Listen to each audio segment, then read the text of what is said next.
आज आपण पोहे न शिजवता अगदी सोप्या पद्धतीने झटपट होणाऱ्या मस्त खुसखुशीत खमंग पोह्याच्या बोब्या कशा बनवायच्या हे पाहणार आहेत. ह्या बोब्या तुम्ही फॅनच्या हवेला सुद्धा सुकवून घेऊ शकता. आवडलं तर लाईक, शेअर, सबस्क्राईब नक्की करा.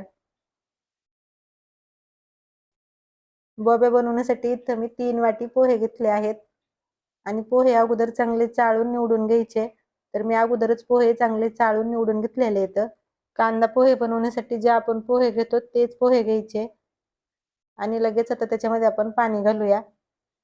असं भरपूर पाणी घालायचं आणि हाताने चांगले एक वेळा पोहे धुवून घ्यायचे. तर हे असे पोहे धुवून घ्यायचे आणि आता त्याच्यामधलं सगळं पाणी आपल्याला काढून घ्यायचं आहे. तर त्याच्यामधलं सगळं पाणी मी काढून घेतलेलं आणि आता परत त्याच्यामध्ये आपल्याला पाणी घालायचंय. तर पाणी घालताना थोडंसं कोमट पाणी घालायचं. जास्त कडकडीत गरम करून घ्यायचं नाही, फक्त थोडंसं कोमट करून घ्यायचं आणि त्याच्यामध्ये पाणी घालायचं. तर 3 वाटी पोहे घेतले तर त्याच्यासाठी अर्धी वाटी पाणी आपल्याला त्याच्यामध्ये घालायचं आहे.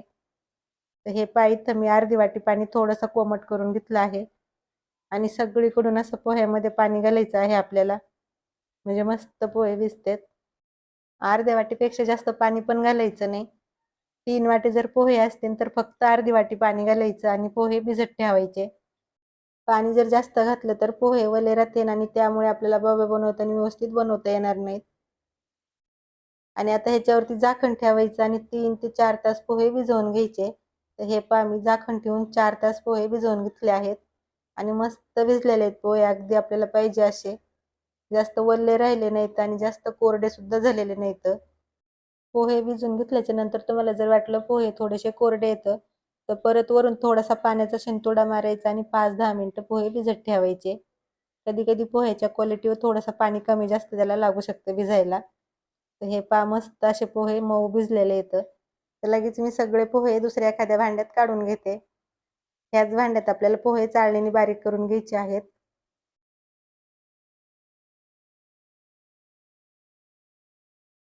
हे मी सगळे पोहे ताटात काढून घेतलेले आहेत आणि आता लगेच आपण चाळणीने पोहे बारीक करून घेऊया.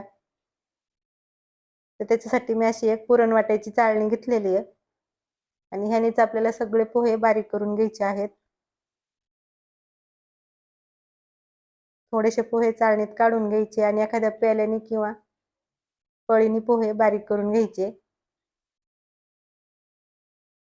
तर हे मी चाळणीत थोडेसे पोहे घेतलेले आहेत काढून आणि एखाद्या प्याल्याने किंवा पळीने पोहे बारीक करून घ्यायचे. अगदी पटापट होते, बिलकुल जास्त वेळ लागत नाही. आणि तुम्हाला जर वाटलं पोहे थोडेसे कोरडे झालेले आहेत, पोहे भिजताना त्याला जर पाणी कमी पडलं आणि त्यामुळे पोहे जर कोरडे राहिले आणि असे चाळणीत वाटीत असताना जर पटापट बारीक नाही झाले तर परत त्याच्यावरती थोडासा पाण्याचा शिंतोडा मारायचा आणि झाकण ठेवून 5-10 मिनिटं बाजूला ठेवून द्यायचे. पोहे चांगले भिजले की अशी चाळणीत पटापट बारीक होते, बिलकुल जास्त वेळ लागत नाही. आणि हे पोहे आपल्याला चाळणीतच बारीक करून घ्यायचे, मिक्सरला बारीक करून घ्यायचं नाही. कारण पोहे बारीक करीत असताना त्याच्यामध्ये आपल्याला बिलकुल पाणी घालायचं नाही आणि पाणी न घालता मिक्सरला पोहे बारीक होणार नाहीयेत. त्यामुळे चाळणीतच पोहे असे बारीक करून घ्यायचे. तर राहिलेले सगळे पोहे मी अशा पद्धतीने बारीक करून घेते. तर इथं मी सगळे पोहे बारीक करून घेतलेले आहेत आणि थोडे थोडे बारीक करून घेतले की लगेच मी ताटात असे काढून ठेवले होते.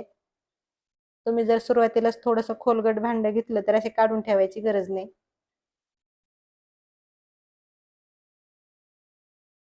आणि आता परत आपण ह्या थोड्याशा मोठ्या भांड्यात पोहे बारीक करून घेतलेले पोहे काढून घेऊया आणि लगेच त्याच्यामध्ये आपल्याला थोडासा पापड खार आणि चवीप्रमाणे मीठ घालायचं आहे.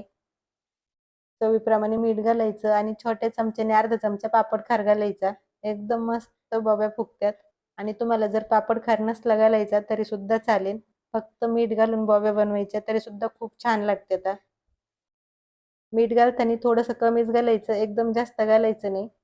याच्यामध्ये आपण थोडासा पापड खार सुद्धा घालणार आहेत, त्यामुळे मीठ थोडंसं कमी घालायचं. आणि तुम्हाला जर पापड खार नसला घालायचा, नाही घातला तरी सुद्धा चालेल, फक्त मीठ घालायचं. किंवा तुम्हाला जर आवडत असेल तर तुम्ही ह्याच्यामध्ये अर्धा चमचा लाल तिखट सुद्धा घालू शकता. आणि आता सगळं चांगलं हे मळून घ्यायचं. 2-3 मिनिटं चांगलं असं मळून घ्यायचं. आणि हे मळीत असताना आपल्याला ह्याला पाणी लावायचं नाही, असंच मळून घ्यायचं.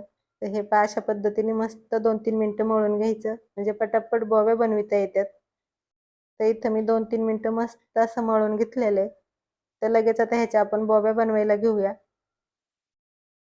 त्याच्यासाठी मी चकली बनवायचा सोऱ्या घेतलेला आहे आणि त्याला जी अशा पद्धतीची प्लेट असते ती प्लेट घ्यायची आणि सोऱ्यामध्ये बसून घ्यायची आणि लगेच आपल्याला सोऱ्यामध्ये पीठ भरून घ्यायचं आहे. तर हे पहा मी सोऱ्यामध्ये मस्त दाबून असं पीठ भरून घेतलं आहे. झाकण बंद करायचं आणि लगेच ह्याच्या बोब्या बनवून घ्यायच्या. सोऱ्याचं झाकण मी बंद करून घेतलेलं आहे. बोब्या बनवण्यासाठी इथं मी असं प्लास्टिक टाकलेलं आहे. तुम्हाला जर प्लास्टिकवर नसलं बनवायचं तर तुम्ही एखादा कॉटनचा कपडा सुद्धा टाकू शकता. कॉटनचा कपडा टाकायचा आणि त्याच्यावरती सगळ्या बोब्या बनवून घ्यायच्या आणि हे पहा अशा पद्धतीने बोब्या बनवून घ्यायच्या. एकदम मस्त बोब्या तयार होत्यात.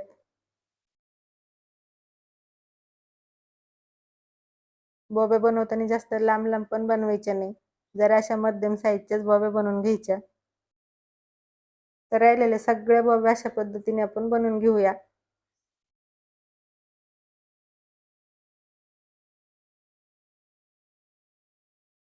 तर हे पहा मी सगळ्या बोब्या बनवून घेतलेल्या आहेत आणि फक्त 3 वाटी पोहे घेतलेले. तर भरपूर साऱ्या बोब्या बनवून तयार झाल्यात आणि आता ह्या बोब्या आपल्याला दिवसभर फॅनच्या हवेला सुकून द्यायच्या आणि दुसऱ्या दिवशी 2-3 तास उन्हात ठेवायच्या.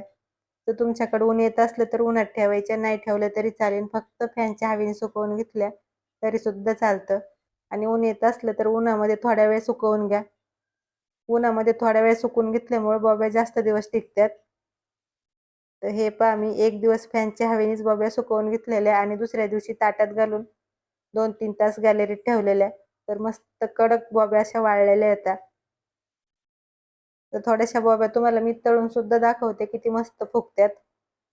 तर त्याच्यासाठी मी गॅसवर थोडंसं तेल गरम करायला ठेवलेलं आहे. तेल चांगलं गरम झालं की त्याच्यात बोब्या सोडायच्या आणि बोब्या सोडल्या की किती मस्त फुगलेल्या येतात तुम्ही बघू शकता. एवढ्या मस्त बोब्या फुगत्यात. 3-4 पट जास्त बोब्या फुगत्यात आणि ह्या बोब्या तळायला तेल सुद्धा जास्त आटत नाही किंवा बोब्या बिलकुल तेलकट होत नाहीत. अगदी थोड्याशा तेलात भरपूर बोब्या तळून होत्यात आणि तुम्ही बघू शकता तेलात सोडल्या कीच बोब्या किती मस्त अशा फुगलेल्या येतात.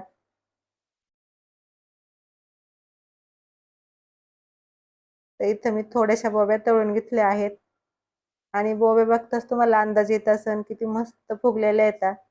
खरंच खूप मस्त फुगलेल्या येतात आणि मस्त खुसखुशीत झालेल्या येतात आणि बनवायच्या सुद्धा किती सोप्या आहेत तुम्ही पाहिलं ना. आपल्याला पोहे शिजवायची गरज नाही आणि काहीच नाही. फक्त पोहे भिजवून चाळणीने बारीक करून आपण हे बोब्या बनवलेल्या येतात आणि बोब्या पहा अगदी 3-4 पट जास्त फुगलेल्या येतात. मस्त खुसखुशीत खमंग सुद्धा झालेल्या येतात. तर अशा पद्धतीने झटपट होणाऱ्या पोह्याच्या बोब्या तुम्ही सुद्धा नक्की बनवून बघा. आवडलं तर लाईक, शेअर, सबस्क्राईब करा. धन्यवाद.